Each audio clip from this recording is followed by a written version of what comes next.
Good morning, friends. Greetings and welcome to The Bright Side, your nutritional program dedicated to the understanding of the vast world of nutrition and nutritional supplementation. I am your host, Pharmacist Ben, nutritional pharmacist from Boulder, Colorado.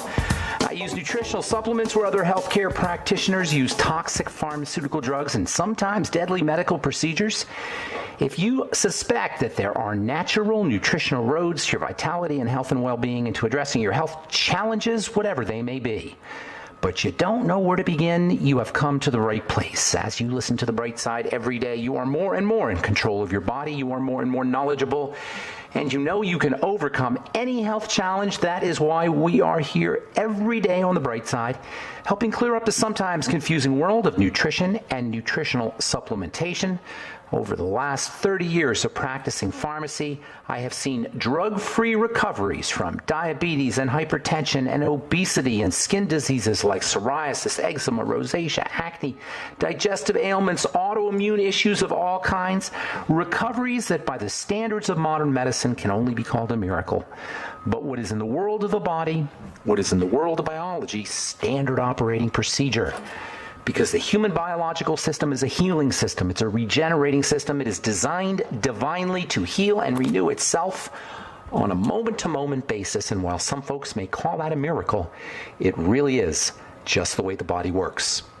If you have questions about health or nutrition or prescription drugs, we welcome your calls on The Bright Side at 844-236-6010. If you want to wean yourself or a loved one or friend or family member, workmate, loved one off their meds and get on a good nutritional supplement program, we can help you do that. 844-236-6010 is our number today on The Bright Side. And if you want to purchase any of the longevity products or our Truth Skin Health products, please head over to my websites, brightsideben.com, criticalhealthnews.com, pharmacistben.com, or for our Truth Skin Health products, you can go to truthtreatments.com.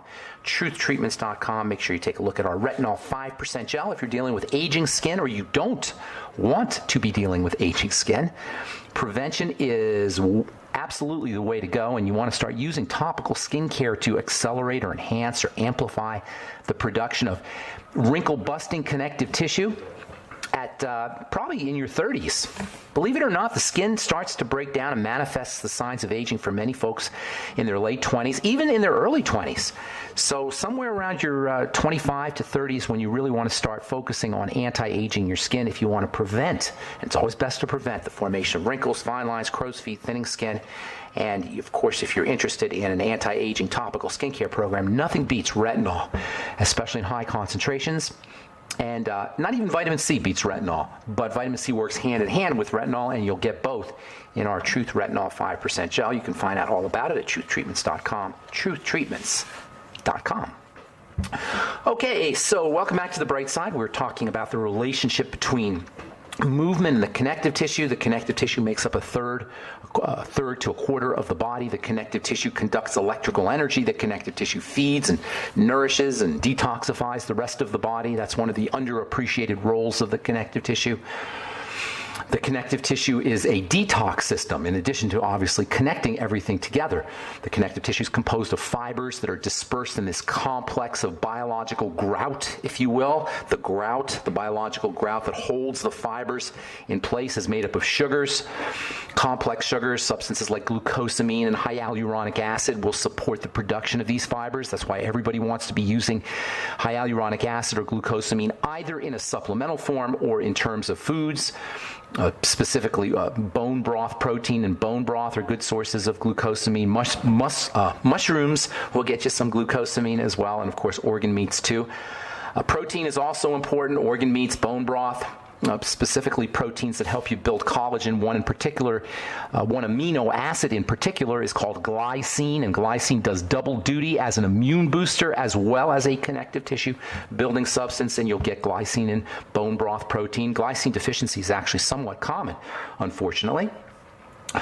There's also trapped water in the connective tissue, what we've been calling structured water or electrified water. This is water with a voltage. And the primary role of this structured water that's trapped inside the connective tissue, or more specifically bound inside the connective tissue, is to support the electrical charges on the connective tissue. Connective tissue is an electrical network in the body. Given the energetics and the flow of this entire connective tissue system, it should come as no surprise that the connective tissue is healthiest, it's strongest, it's most vital, and it's most able to do its work of feeding and breathing and detoxifying the rest of the body, all the cells of the body, when it is dynamic, when it's in movement. The connective tissue needs to be in movement. This is why sitting is the new smoking, and this is why movement is so important when it comes to good health, when it comes to strength, when it comes to anti-aging, as well as when it comes to just the plain old beauty of the body, when it comes to the physical appearance of the body, when it comes to the physical appearance of the skin. What we call aging, the visible signs of aging, are a deterioration of the connective tissue or a degeneration of the connective tissue. So movement, which stimulates the growth of connective tissue, which makes the connective tissue healthier, which enhances the ability of the connective tissue to repair itself. This is why movement is one of the best beauty tools you can use. Movement, pressure even pressure on the connective tissue, just pressing on it, will encourage electrification of this substance. So movement, pressure, generally what we call stress, is the connective tissue's best friend. Yes, stress is the connective tissue's friend. That is stress within a context of rest. Stress, or what is technically called eustress, as in EU, the prefix for good, eustress, good stress, encourages the production of new, young, strong, healthy collagen and connective tissue. It encourages the breakdown and the elimination of old, weak collagen and connective tissue. The body has a cleanup system for getting rid of old collagen. If you're dealing with osteoporosis, you probably have an issue with your connective tissue. You probably have an issue making your connective tissue.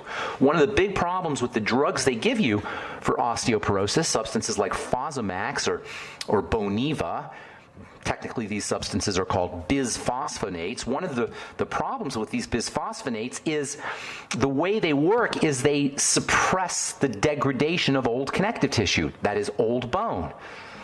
By suppressing the production of old bone, you maintain your bone, but it's old bone. It's weak bone, and this is why people on Boniva and the Fosamax and the bisphosphonates are more prone to fractures. The body needs to clean up the old stuff and build the new stuff. There's no drugs that are going to build new tissue. There's no drugs that are going to make you healthy, make your connective tissue healthier. They can suppress the deterioration or the degradation or the removal of the old stuff, but it's not going to stimulate any production of the new stuff. Only nutrition does that. Only oxygen does that. Only detoxification does that, and only movement does that. So movement plays a very important role in the nourishment, the repair, the oxygenation of the cells that produce the connective tissue. In fact, all cells of the body are better nourished, better electrified, better oxygenated, better detoxed when we are dynamic, when we're movement, especially the detox. Movement of the connective tissue and of the muscle that's associated with the connective tissue is way more important for detox than any detox formula you could buy. I always get a kick out of detox formulas, and there's lots of them on the market, because most detox formulas are made with herbs. And guess what? Herbs have to be processed like toxins. So it's just crazy to take an herbal detox formula when your body has to process that herbal detox formula as if it were a toxin. You just put more work on your detox system, on your liver, and on your detox enzymes when you use an herbal supplement, when you use an herbal detox. One of the best ways to energize and stimulate the muscles and the connective tissue is to do stretches. As the connective tissues pull on the muscles and as the muscle fibers loosen and start moving with each stretch, they also flush out toxins and waste byproducts. These toxins and waste byproducts accumulate in the body as the body is sedentary, especially at night when we're inactive for 6 or 8 or even more hours. So carbon dioxide builds up at night, lactic acid builds up at night, and one of the reasons we feel like crap in the morning and we go reaching for the coffee is because of this accumulation of toxicity, carbon dioxide and lactic acid, that have built up through the night. That's why stretching first thing in the morning is so important. All right, I'm Pharmacist Ben. 844-236-6010 is our number. You're listening to The Bright Side. We'll be back right after this. We are back on the bright side. I'm Pharmacist Ben. 844-236-6010 is our number. If you have questions about health, nutrition, prescription drugs, the longevity products, skin health questions, if you have a comment or success story you'd like to share, if you've used our Truth Skin Health products, love to hear what you think about that. Or if you've noticed changes in your health from using the longevity products, we'd love to hear about that as well. 844-236-6010 is our number on the bright side, and we'll get your calls here in our next segment. I am Pharmacist Ben. We're on the air on the bright side Monday through Friday, 8 to 9 Pacific and 10 to 11 Central Time, and 24/7 on our archive pages at brightsideben.com, pharmacistben.com, and criticalhealthnews.com. You can purchase longevity products right off the website. And, of course, you can sign up to join the Brightside Ben team for a one-time $25 fee. You can start a longevity business. You can sign up right off the website or call 866-735-2470. That's 866-735-2470. If you're business-minded, entrepreneurially minded, if you like starting businesses, if you like being in business, if you like the sales, the dynamic of sales, which I consider to be just, if you have a good product, I consider it to be a super valuable and super important way to make money. If you have something that's going to change lives, which is, of course, what longevity products do. They change lives at the most fundamental level, which is the level of health, the level of the body. Give the gift of good health this Christmas season. If you are in longevity, give some Beyond Tangy Tangerine. Give some Beyond Tangy Tangerine to somebody in a nursing home. Watch what happens. Remember, one of the great gifts of the human body is the more deficient we are, the more nutritionally deficient we are, the faster our body absorbs those nutrients. Like a dry sponge sucks up more water than a wet sponge. And folks in nursing homes are so malnourished, so undernourished. Give the gift of Beyond Tangy Tangerine to someone in a nursing home. Watch what happens. Almost in front of your eyes, just like when you water a plant that hasn't been watered, almost in front of your eyes, you'll see the body, just like a plant, start to sprout, just get bigger. It'll look bigger as people are nourished, as people start getting their electrical nutrients, as people are hydrated. You can actually visibly see changes, let alone the changes that will accrue over the course of time in the immune system and in building and in the brain as well. You can find out about all the longevity products at brightsideben.com, criticalhealthnews.com, and pharmacistben.com, also benfuchsarchives.com. Okay, so stretching, super duper important. Stretching helps the body, helps detox, improves detox. Movement of the connective tissue of any kind is important for detox. Stretches where you pull the muscles and the muscle fibers start to loosen and the muscle fibers move, flushes out toxins and waste products, especially first thing in the morning when these toxins tend to accrue or tend to be at their highest concentration because we've been still throughout the night. So carbon dioxide and lactic acid can build up. Yesterday we talked about watching your pet, or especially your cat, wake up from a nap. You'll see that your cat, and your dog for that matter, will naturally stretch their body. They intuitively understand that stretching improves the muscles and improves the connective tissue's ability to circulate blood and circulate lymph and detox as well.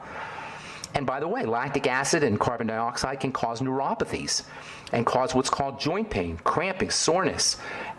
Improving the elimination of these substances, lactic acid, carbon dioxide, and other toxins can help improve neuropathies, can help improve cramping, can help improve soreness. Many people notice that they have their neuropathies get worse in the middle of the night or first thing in the morning. Stretching, of course, also prepares the muscles for activity. It doesn't have to be intense activity.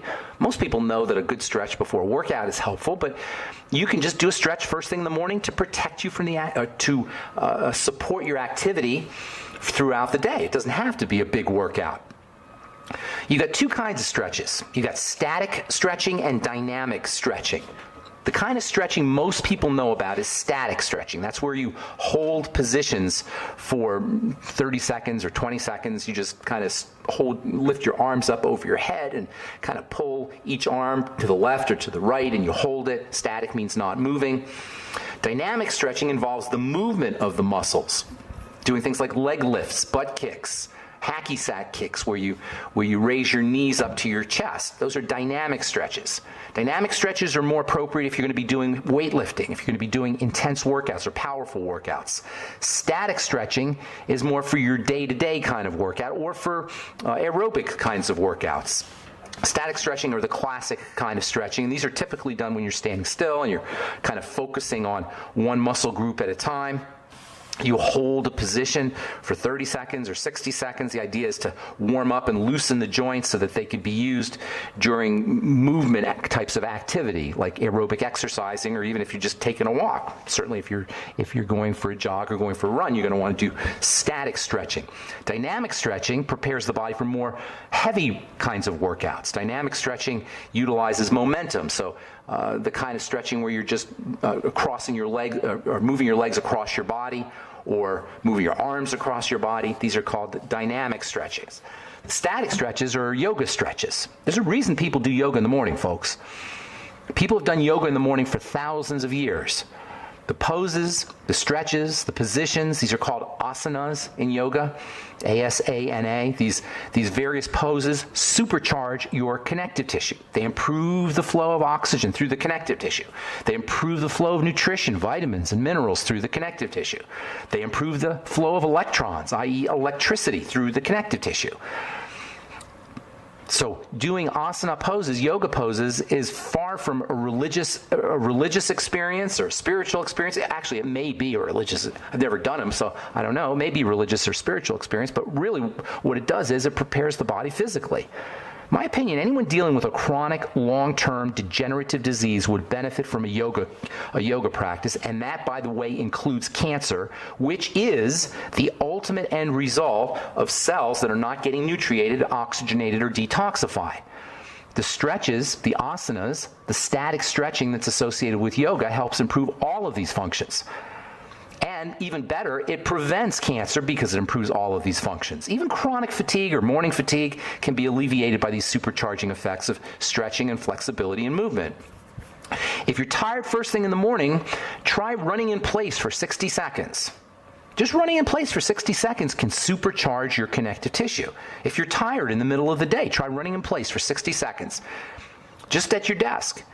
Yeah, you may look a little silly if you're in the office, but still, you're going to feel a lot better. Just the pressure on the connective tissue as you go up and down will jack up the electrical energy that's flowing through it. If you're tired, exercise. I know that's counterintuitive. It doesn't make sense. Oh, I'm too tired to exercise. Actually, if you exercise and it doesn't take long, 60 seconds, 120 seconds, if you do an intense exercise for 120 seconds, when you're tired, you will actually supercharge your connective tissue and have more energy. Not only that, but you'll also be encouraging the production of new connective tissue. You'll be encouraging the repair of your connective tissue, and that includes the connective tissue of the heart. Remember, we started this whole connective tissue discussion a couple of weeks ago by talking about the heart being dependent on connective tissue, heart cells being dependent on connective tissue, the organ itself hanging on connective tissue. The organ called the heart is actually protected by a bag of connective tissue, the pericardium. In my opinion, that makes stretching, movement, exercise, nutrition for the connective tissue way more important for cardiovascular health, for heart health, than any toxic cholesterol-lowering statin drug. Yes, stimulating the production of connective tissue is way more important for cardiovascular health than suppressing cholesterol. Of course, you don't need a doctor for any of these strategies we're talking about here, and you'll be a lot better off. All right, I'm Pharmacist Ben. 844-236-6010 is our number. We'll be back with more good health information and you and your phone calls right after this. Don't go away.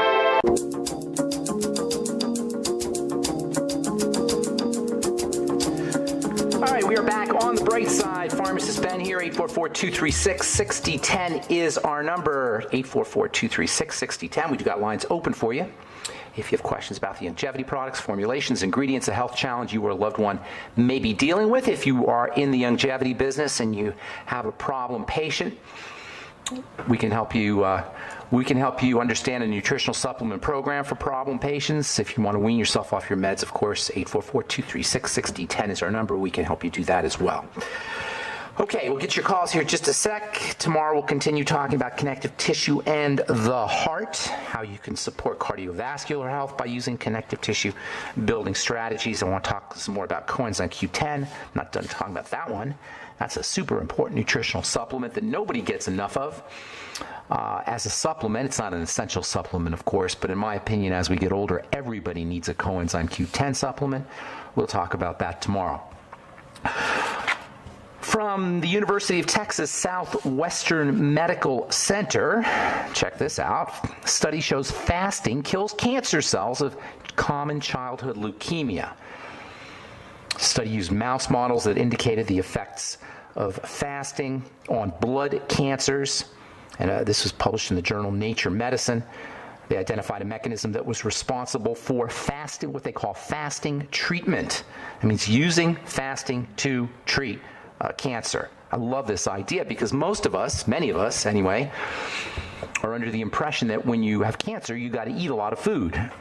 You got to eat more calories because you don't want to get skinny. Well, as it turns out, fasting can actually kill cancer cells. This is perfectly understandable when you understand how the body responds to calorie restriction. The body upregulates growth and building and repair and anti-aging and immunity under conditions of calorie restriction. It kind of tricks the body. Restricting the calories either through fasting or just eating less calories tricks the body into thinking that it better get going. It's like a kick in the pants. A good fast or calorie restriction even is like a kick in the pants for the body's metabolism. It says, you better get moving, body, and you better get healthy, body, because we got to go find some food. That's basically what the message is. That's why fasting is so darn important, not only as an anti-cancer strategy, according to this article, and according to numerous other articles, but just as a general anti-aging feel-good strategy, fasting and calorie restriction. Remember, this whole discussion on connective tissue began with our talk about the ketogenic diet. The ketogenic diet is a high-fat, low-calorie diet. High-fat, low-calorie. Cannot emphasize that enough. High-fat, low-calorie, because a lot of folks are under the impression that it's a high-fat diet. It's not a high-fat diet. It's a high-fat, low-calorie diet, meaning lots of your calories a high percentage of your calories should be coming from fat, but overall your calories need to be kept low. So in many ways, the ketogenic diet is like a calorie restriction diet, even though it gets the reputation, or even though we call it a high-fat diet. Calorie restriction is a cheap and powerful anti-aging and healing strategy, as is periodic fasting, or intermittent fasting as it's called. From the Journal of Neuroimmune Pharmacology, researchers find chemicals in marijuana that could help treat multiple sclerosis. I love this idea. More and more, we're finding out that marijuana contains active medicinal compounds, particularly CBD. This article is about CBD, actually. 2011 study. This is from, I got this from the Journal of Neuroimmune Pharmacology last year. This is quoting a 2011 study that showed that CBD, cannabidiol, which you could find, by the way, on our website, brightsidehealth.com, Pure Hemp Technology CBD tincture. CBD, according to the study, treats MS-like symptoms in mice by preventing immune cells in their body from transforming and attacking the insulating covers of nerve cells in the spinal cord, that is, the so-called myelin sheath. More information about CBD. CBD is an anti-inflammatory. CBD is awesome for anxiety issues. CBD is anti-pain. And now, according to this article, CBD can help treat multiple sclerosis-like symptoms. All right, 844-236-6010 is our number. I got lines open. Let's go to Shauna in Idaho. Shauna, good morning. Good morning. You're How's it going? my wisdom wizard. Oh, I appreciate that. Have I talked to you, Shauna? Are you the? You did I meet you last year about this time. I went on a fast and it helped me get my leg better. Oh, nice. But I didn't see you. I didn't see you when I was in Boise. Did I last summer? You saw me at convention. Oh, at the convention. Okay, good deal. Yeah, So, I showed you my leg. I said, whoa, it looks a lot oh, better. yes. I remember. It looked a lot better. And how's it looking now? Good, except I still get itching a lot in the night. I'll wake up, I won't have any rashes, and I'll just start itching. It will move from my chest to my back, down my waist, down my legs. Is it the kind of itching that's underneath, that feels like it's underneath, like inside, and you can scratch it, but you can't quite get at it, sort of thing? Yeah, but it feels good to scratch it. It still feels good to scratch it. Huh? Go ahead. I've been looking at some others, and someone said it might be hypothyroid. Well, it's definitely hypothyroid. No, it's definitely hypothyroid, but that's not the cause of it. Hypothyroid precedes everything. It precedes all of it. Hypothyroid, the thyroid slows down under certain conditions. Number one, it will slow down when you're under chronic adrenal stress. Okay, so that means yes, many people are, and this accounts largely for the epidemic of hypothyroidism that we're confronting. Women will notice that when they go through menopause or perimenopausally or in menopause that they go hypothyroid because menopause puts a major burden on the adrenal glands. Also, the second reason why we go into hypothyroidism is because of autoimmune disease, specifically something called Hashimoto's hypothyroid. Now, Hashimoto's hypothyroid is associated with the body actually killing or somehow perceiving the thyroid as the enemy and attacking the thyroid cells. This is why, by the way, thyroid hormone is just such a silly way to treat hypothyroidism. The problem isn't the hormone. The problem is the organ, the gland. Either it's under autoimmune attack or it is slowing down subsequent or following adrenal stress. So what I'd be doing, Shauna, if I were you, first and foremost, is working with the digestive system just to make sure you don't have any autoimmune problems. And I know from seeing you that there's a very good possibility that you do have some kind of autoimmune thing going on. Have you been diagnosed with any autoimmunity? I have not gone to a doctor. I just listened to you. Okay, good. So just work. You don't need to necessarily. There's nothing a doctor can really do for you. That's really important, Shauna. You're a smart gal because most people just go right to the doctor, and there's nothing a doctor can do. So first thing, Shauna, look for digestive health issues. And I'm just going to say the same thing I say to everybody. You got to vegetable juice, no sugar, smoothies. You know the drill. You know the drill. Anything that has to. Life. There you go. And fermented foods will restore gut bacteria, and gut bacteria are important for turning inactive thyroid hormone, T4 so-called, into active thyroid hormone, or T3. So even if you don't have an autoimmune disease, a healthy intestine and a healthy gut bacteria population is important for activating thyroid hormone. So that's the first step. Okay? The second thing you want to do is look for anything that is causing any kind of burden on the body, whether it's a psychological burden or emotional burden, mental burden, or physiologic burden. Now, once you work on the digestive system, that's going to eliminate a major physiologic burden. You mentioned keeping yourself low sugar, low carb. That can also reduce the burden of sugar toxicity and of excessive insulin. And so working on calming down the adrenal glands is very important, but there's also some more direct ways that you can treat the adrenal glands. You notice we didn't say anything about the thyroid here. We talked digestion, we talked blood sugar, we talked adrenals. I didn't even mention the thyroid, and I'll tell you why here when we come back. So hang on, Shauna. We'll take a commercial break and we'll finish up. We got lots of lines open for you at 844-236-6010. I'm Pharmacist Ben. You're listening to The Bright Side. We'll be back after this. Okay, we are back on The Bright Side. I'm Pharmacist Ben, and we have lines open at 844-236-6010. Talking to Shauna.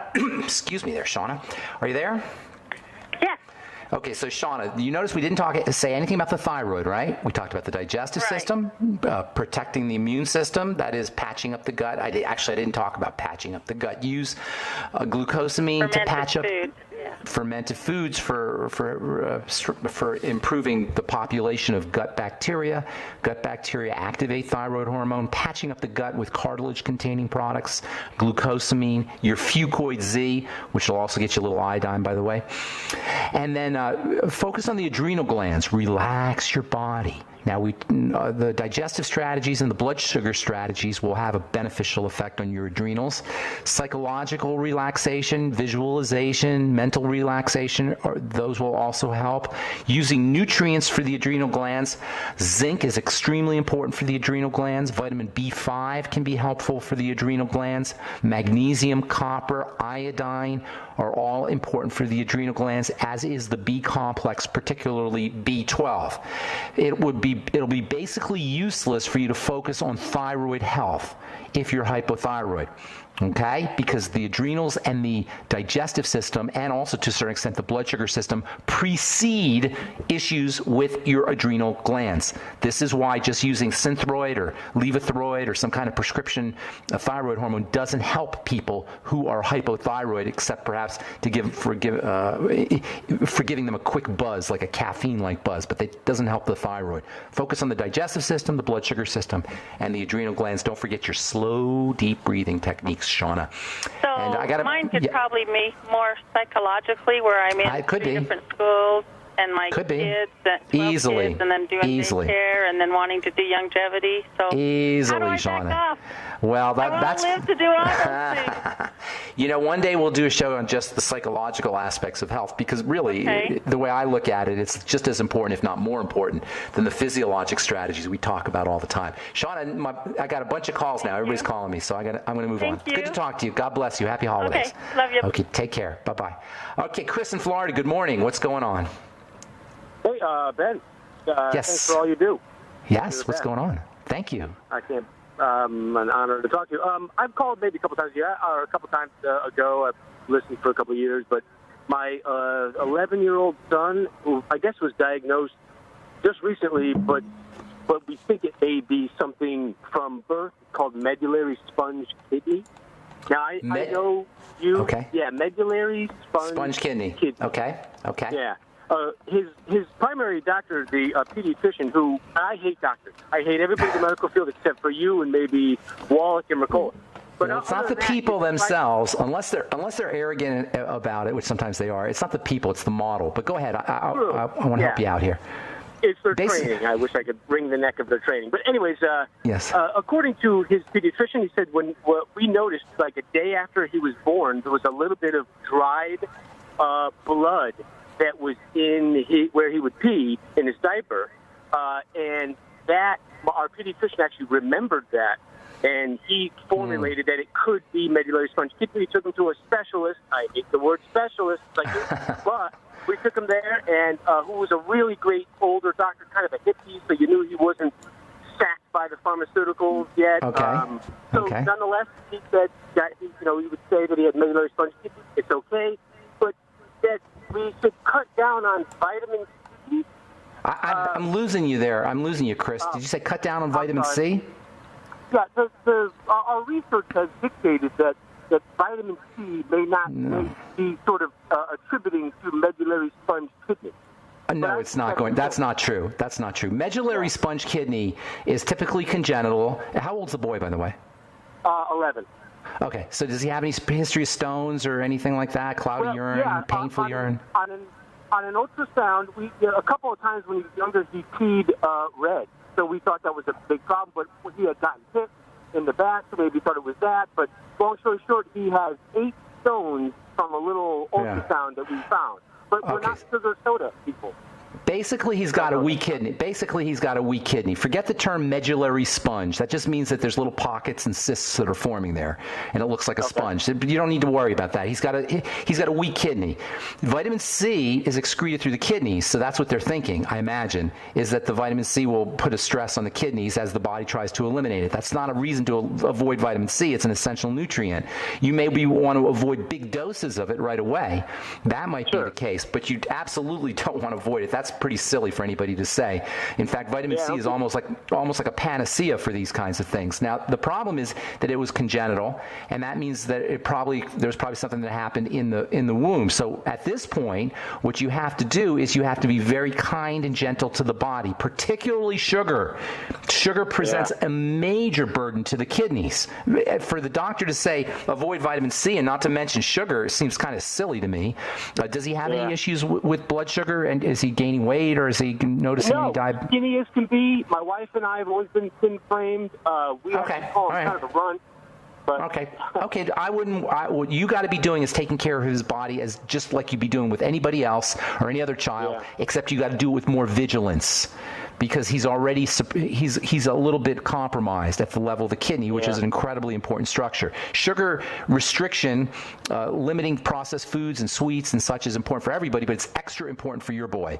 And then in combination with that, I would be using nutrients that help the body process sugar, the sweeties, the B complex, the beyond tangy tangerine, exactly, B1 thiamine, B3 niacin, magnesium. You really want a good nutritional supplement program. You want to keep him hydrated. Pretty much you got to do everything everybody else has to do, or he does, except you have to do it with way more vigilance, because of this the compromise at the level of the kidneys, which is super important, obviously, especially if he's already starting to form stones.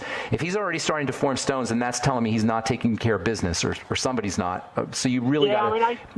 I would like to have my kids under 20 grams of sugar a day, and I listen to everything you say, and when people have an ailment, I almost feel as though I'm talking, but you're telling me what to say, because you say a lot of the same stuff over and over again because it's accurate, but I tell the same thing to my wife and kids that they want to throw me out of the window. My wife I know, it's terrible because you're the weird one. You and I are the weird ones.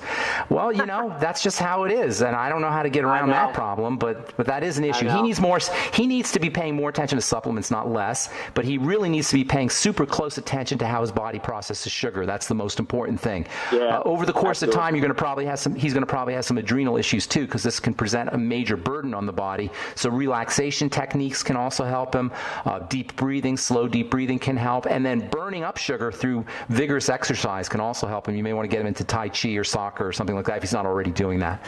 Yeah, he's so sporty. He is. Sporty. Okay, that's good. Keep it going. But emphasize the sugar connection, the relationship between sugar and the kidneys, and really focus on kidney health in general. And don't worry about the medullary sponge part of it. That just means the kidneys are compromised somewhat. And the term is a bit it's kind of scary. It's not that scary. He's just got a kidney problem, and that's what you want to focus on. All right, I got to motivate. Thank you so much for your call. Appreciate it. Thanks for the kind words, Chris. I appreciate it, man. You're a light in the fog. Thanks, brother. Thanks, buddy. Bye-bye. Hey, Leo, good morning. Got about a minute, buddy. Leo in Oregon. Good morning, Ben. Ben, it's always a pleasure listening to your show. Thank you. It's like continuing education in health, real education in health. I appreciate really that. Quick, Thank you, Leo. Really quickly, there's a whole host of things that I would love to talk to you about, but I want to get right to the meat of the matter. I know someone that is having their colon removed. They're young. They are young. They had some pre-cancer polyps detected there. They had some colon cancer in their family history. They got scared.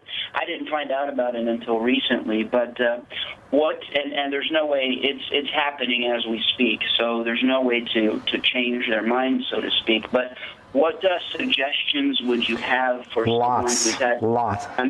Before surgery and after surgery, how to recover is what you're thinking? Yes, exactly. Okay, so first of all, pre-surgical patients should always be using digestive enzymes a couple of weeks before surgery.